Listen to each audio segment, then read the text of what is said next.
The theme for this morning is change of identity. Change of identity. Now, I sometimes do a talk on identity, purpose, and destiny, which describes one of the most prevalent problems in society today. And that problem is a lack of true identity amongst the children of our Father. Well, in fact, there is a lack of identity amongst all people in the world, but specifically also amongst the children of our Father. Now, I'm not going to give that talk this morning, but what I want to do is I want to just talk to you about this whole principle of a change of identity, because I think it is really important to us. And what is happening in modern society is that the enemy wants to destroy the identity that we have been given by our Father. And there are various tactics that the enemy uses to accomplish this. And we will see that throughout life. What does he do? He removes fathers from their families.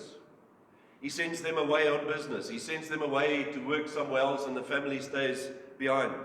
He keeps parents so busy that we don't have time to spend with our children anymore. And what we see is, most parents spend the minimum time per day with their children, and they leave their children in somebody else's care, and sometimes they don't even know who those people are.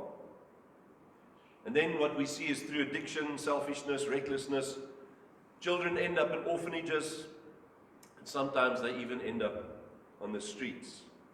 And that removes our true identity from us. And then, in modern day times, he uses liberalism to force parents into the whims of society, where they are not even allowed to recognize their child's God-given identity. Without a true godly identity, people will become powerless, and we will become meaningless in this life. And that is how the enemy seeks to damage the true identity given to us by our Father. Now, we see this principle in the Bible in a man named Moses. And you might all think this morning, what do you mean? Moses? One of the great heroes of the Bible. How can you say that? How can you say that he lacked identity? How can you say that he didn't know what his identity was in our Father? Now let's just look at what happened to Moses. Moses lived in a time frame in Egypt when things were not going too well with the Israelites. And the Pharaoh said to his army and his soldiers, he says to them that they should kill all the baby boys, all the Israelite baby boys in Egypt. And out of fear that he would be killed, his mother placed him in a basket, and then she put the basket in the river. And we know that Miriam, Moses' sister, was standing on the bank of the river just watching over him to make sure that I suppose that he doesn't drown, or that something doesn't grab hold of him, or whatever that may be. And we know the story, and Pharaoh's daughter came along and she heard the baby, and she wondered what this baby was doing, and then she adopted this baby. So what happened to him? He grew up in Pharaoh's palace, without his father and without his mother. And from what we know today, and what we know in psychology and psychiatry and etc., this caused a spirit of fear and rejection within Moses, which caused uncertainty and doubt in his life, and therefore a lack of identity. And we see the result of this when Moses, as a shepherd, and he goes, eventually we know what he did. He killed an Egyptian, and he fled for his life, and he ended up with his his father-in-law and his wife, and he's a shepherd. He looks after the sheep. And as a shepherd, he's in the field one day, and he sees this burning bush. And he has a meeting with Abba Father. And Moses is standing at the burning bush, and Abba Father has a conversation with him. And it is here where Abba Father calls Moses as the leader of Israel. He calls him to lead Israel out of Egypt. And we see this in Exodus 3, verse 9 to 10. And it says, "Now therefore, behold, the cry of the children of Israel has come unto me, And I have also seen the oppression wherewith the Egyptians oppress them. Come now, therefore, and I will send thee unto Pharaoh, that thou mayest bring forth my people, the children, out of Egypt. And this is the purpose that our fathers called Moses for. To lead Israel out of Egypt. And then Moses displays his lack of identity when he starts presenting his excuses for why he can't go. And the first we see is in Exodus 3 verse 11. He says, and Moses said unto God, who am I that I should go unto Pharaoh, and that I should bring forth the children of Israel out of Egypt? Who am I? And Moses is saying to Abba Father that he's not good enough for the role that Abba Father has called him for. He might as well say, Lord, I can't go. I am not good enough. I'm just a little shepherd. You can't ask me to lead Israel out of Egypt. Look at me. Do you really know who I am?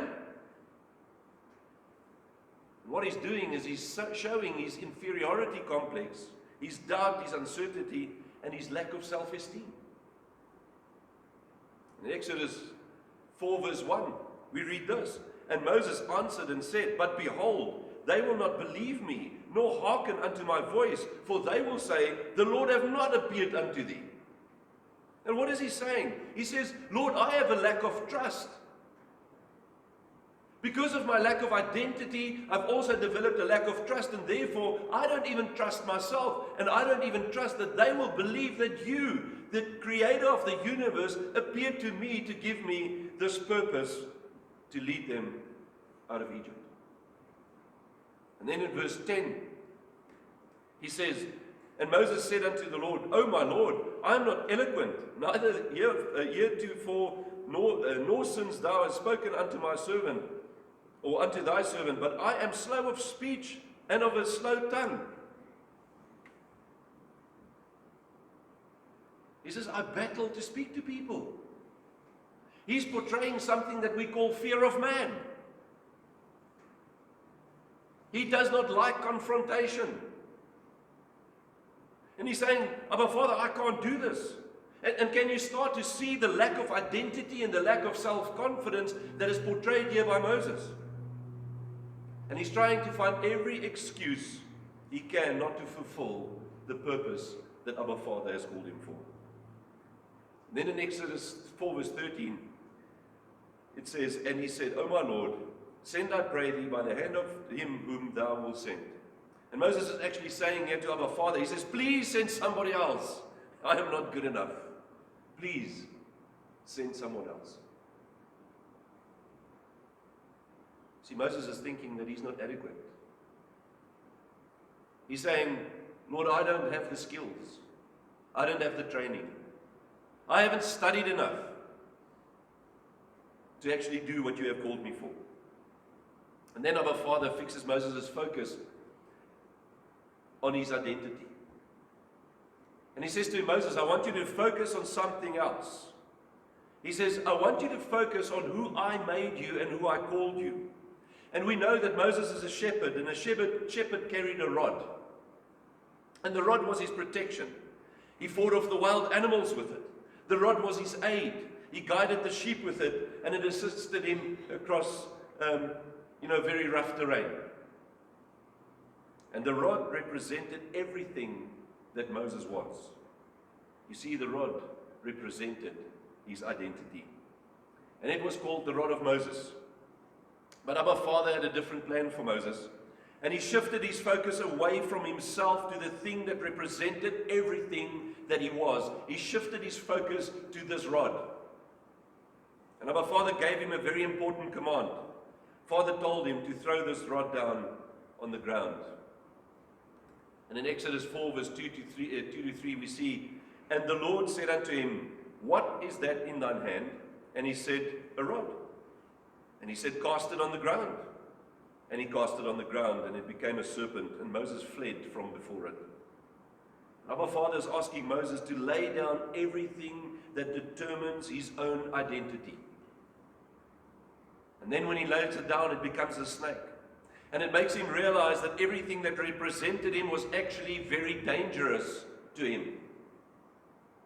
And it's true for us today. Everything that represents us, if it is not from our Father, is actually dangerous to us. See, when we determine our own identity, it could have negative consequences in our lives. But then something strange happens. Our Father tells Moses to pick the snake up by its tail. Now, I don't know if you've ever watched people who handle snakes.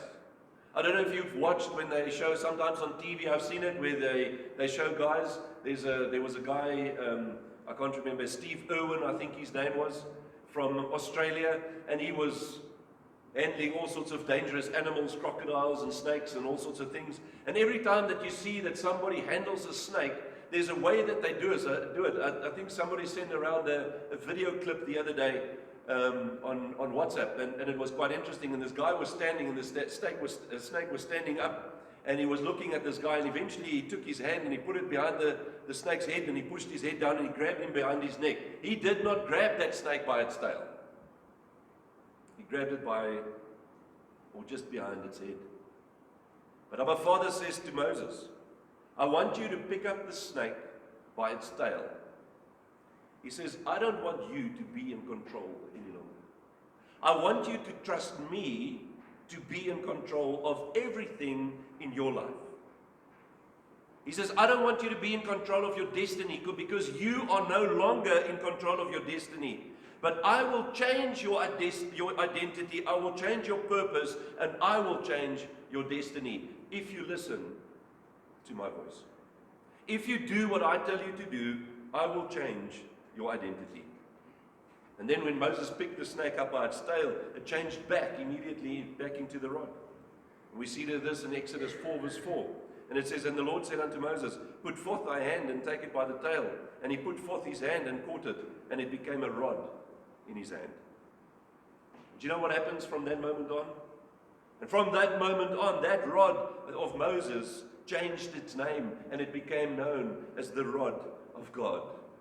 It is the rod of our Father. In Exodus 4 verse 20, it says, and Moses took his wife and his sons, and set them upon an ass, and that is a donkey. And he returned to the land of Egypt, and Moses took the rod of God in his hand. It's no longer his rod. God changed his identity. Abba Father came to change his identity, his purpose, and his destiny. And because of that, he no longer called it his rod. He called it the rod of God. You see, a rod was a sign of power and authority. And what has changed is that Moses was now given the power and the authority that he had. He's given that Abba Father's power and authority. And he received the authority of Abba Father, laying down his own power and authority. His identity changed. And therefore he had a renewed purpose. And when we follow our own identity and authority, it will be dangerous to our existence. But when we accept our God-given identity and purpose, and we live according to his power, and we live according to his authority, then we will be able to live in victory. And this rod of Abba Father became an amazing tool in the hands of his servant Moses. And there are quite a couple of things that happened. Moses hit the Nile with the rod, and the water turned into blood. He stretched out his rod over the land, and it brought forth millions and millions and millions of frogs. He stretched out the rod over the dust of the land, and it became infested with lice and flies. He waved it towards the sky, and hail destroyed the land. He stretched it out over the Red Sea, and the waters divided so that the Israelites could cross the sea on dry ground. He struck the rock, and living water flowed from it. And he held it over his head, and it caused Israel to gain victory over their enemy. Power and the authority of Abba Father in the hands of Moses. And we see in Exodus 17 verse 9, and Moses said unto Joshua, choose us out men, and go out, fight with Amalek.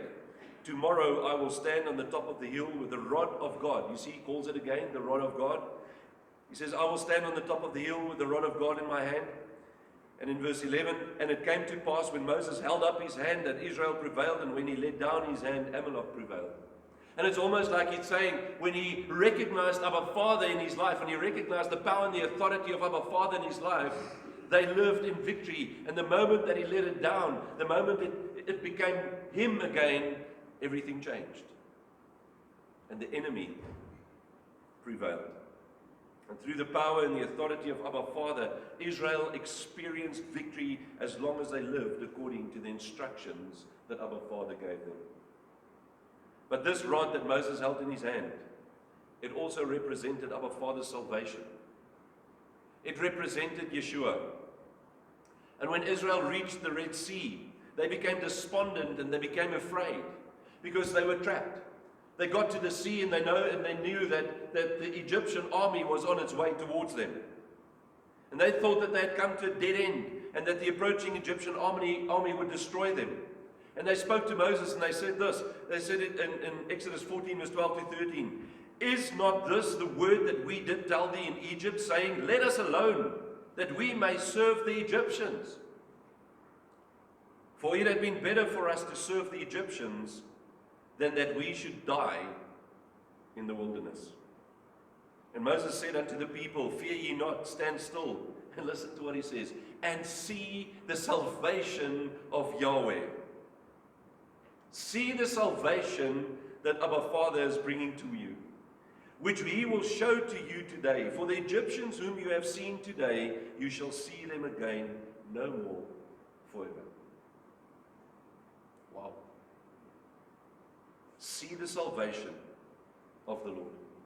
And I want to show you something about this word salvation. And when you look at this word salvation in the Hebrew, the word salvation is the word Yeshua. And we can look at this and we could see there and see Yeshua Yahweh. See him. It also means deliverance. It means welfare. It means victory. It means prosperity. And that is everything that Yeshua brought to you and I. You see, it represented Yeshua HaMashiach. And listen what Isaiah says about it. He talks about this rod as well. In Isaiah 11 verse 1 to 2 he says, and there shall come forth a rod out of the stem of Jesse, and a branch shall grow out of his roots. And the Spirit of Yahweh shall rest upon him, the Spirit of wisdom and understanding, the Spirit of counsel and might, the Spirit of knowledge and of the fear of the Lord. Describing who Yeshua is. And then he says in Isaiah 9 verse 6, he says, for unto us a child is born, unto us a son is given, and the government shall be upon his shoulder, and his name shall be called Wonderful, Counselor, the Mighty God, the Everlasting Father, the Prince of Peace. And this morning, Abba Father wants to change your identity. He wants you to grow in the identity and the purpose that he has provided for you through his Son Yeshua. He wants you to grow into this identity that he has planned for you from when you were born. Actually, from before you were born. In 2 Corinthians 2 verse 2 Corinthians 3 verse 18, Paul says this. He says, but we all with open face, beholding as in a glass the glory of the Lord, are changed into the same image, and you can put there, into the same identity from glory to glory, even as by the Spirit of the Lord. And when we are changed into his image, we are actually changed into the identity that Abba Father has designed for us. And I want you to think about this. I want you to think about the people in the Bible, and I want you to think about the heroes that we call the heroes of the Bible. People like Moses. Moses, a shepherd, becomes the mighty leader of Israel. David, the shepherd, becomes the biggest king that Israel has ever had. The disciples, mere fishermen, becomes the hand and the feet of Yeshua, spreading the gospel throughout the whole world. And the world has never ever been the same again. Do you think that our Father cannot do the same for you and I? Do you think that he cannot use us mightily? And are we sometimes sitting in a position where we think, We are not good enough. Lord, I can't do this. I am not good enough. You see, from glory to glory indicates the growth and the development of our identity in Yeshua. He wants us to reach spiritual maturity, because it is in the spiritual maturity that we find our godly identity. An identity determined by Yeshua. So what is this identity? And we see this in John 1, verse 12 to 13. But as many as received him, to them gave he power to become the sons of God. And you can put in there the sons and the daughters of God. Even to them that believed on his name, which were born not of blood, nor of the will of the flesh, nor of the will of man, but of God. And therefore, if we read this, it says, the will of our Father is to have the same identity that he has given to his Son Yeshua. That's why he says to us that we must be transformed into the image of his Son. And what does it mean to be transformed into the image of his Son? It means to take on his identity. To change our identity.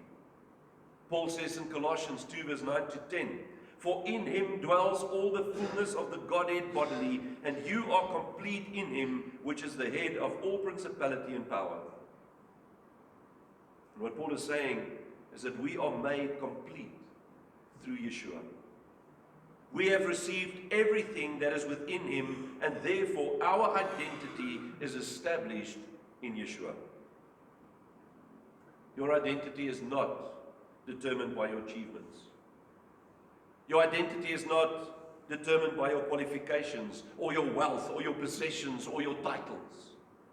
Your identity is determined by our Father through his Son Yeshua. He is the one that gives us worth. He is the one that gives us our identity. And we never ever have to doubt who we really are in him. We are heirs together with Yeshua and children of the Almighty God. And in Romans 8 verse 17 we read, and if children, then heirs, heirs of God, and joint heirs with Christ, if so be that we suffer with him, that we may be also glorified together. That we may be glorified with Yeshua. And when we accept the change of identity, we have the power over the spiritual world.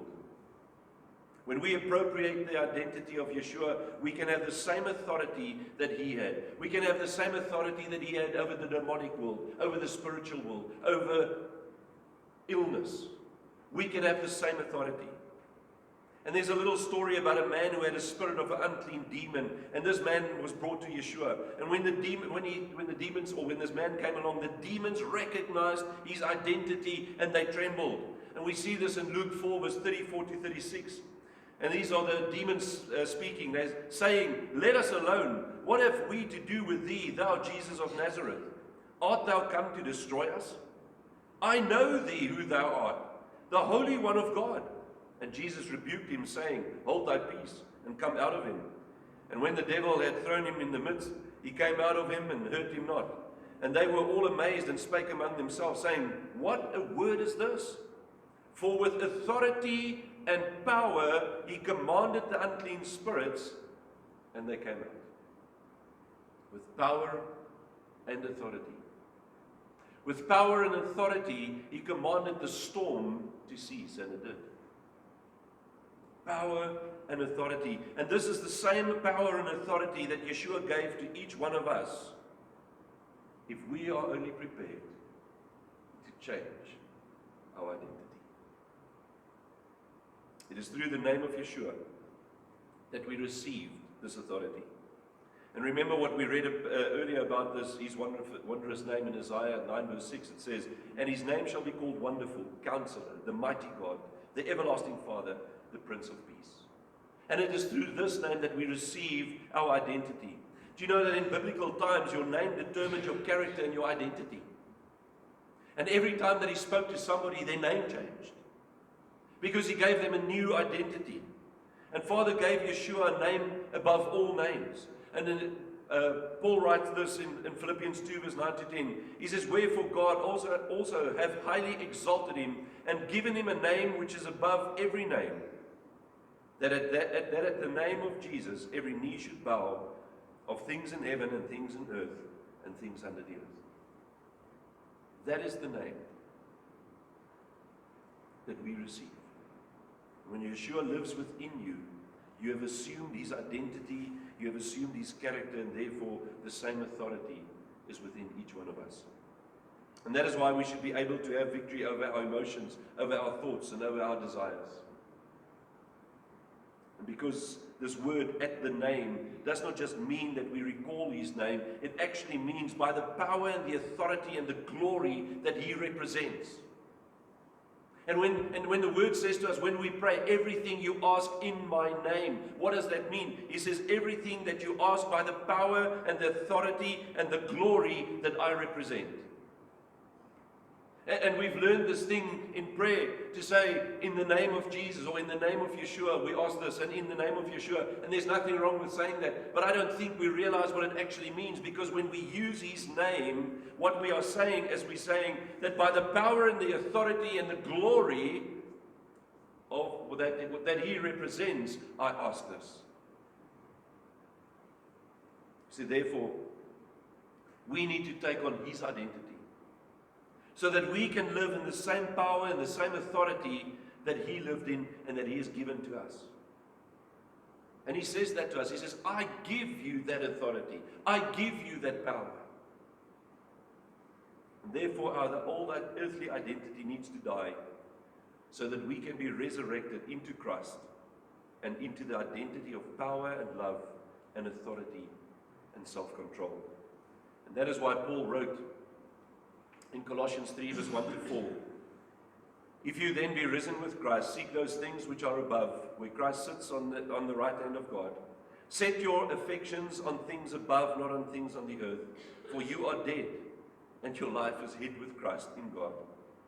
And when Christ, who is our life, shall appear, then shall you also appear with him in glory. And he's saying we need to die to our earthly identity, and we need to take on the identity of Yeshua. You see, we have the promise of an identity in Yeshua. An identity which delivers victory. An identity which gives us power and authority. An identity by which we recognize Yeshua as the name above all names. An identity that can call on the name of Yeshua to deliver us from every situation that we may experience. Identity, an identity that we cannot form on earth. An identity that can only be formed in us when we become obedient to our Father and when Yeshua lives within us.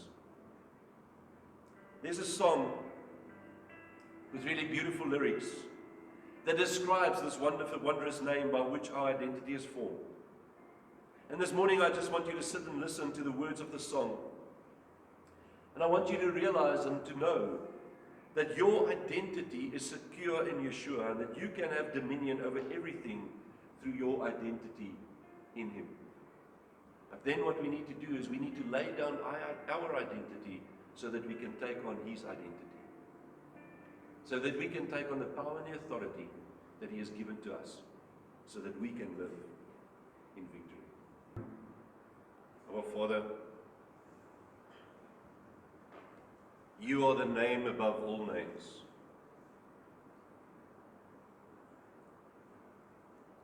When you breathed upon us, we lived.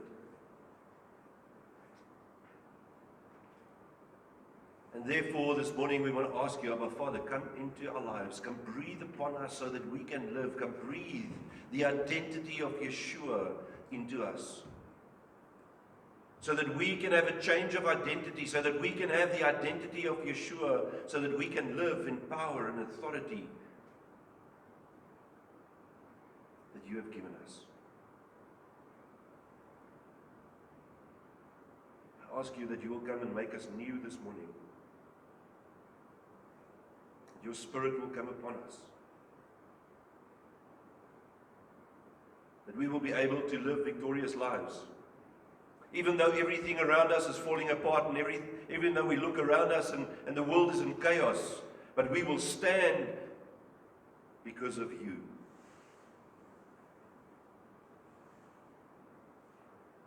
We will be victorious because of you.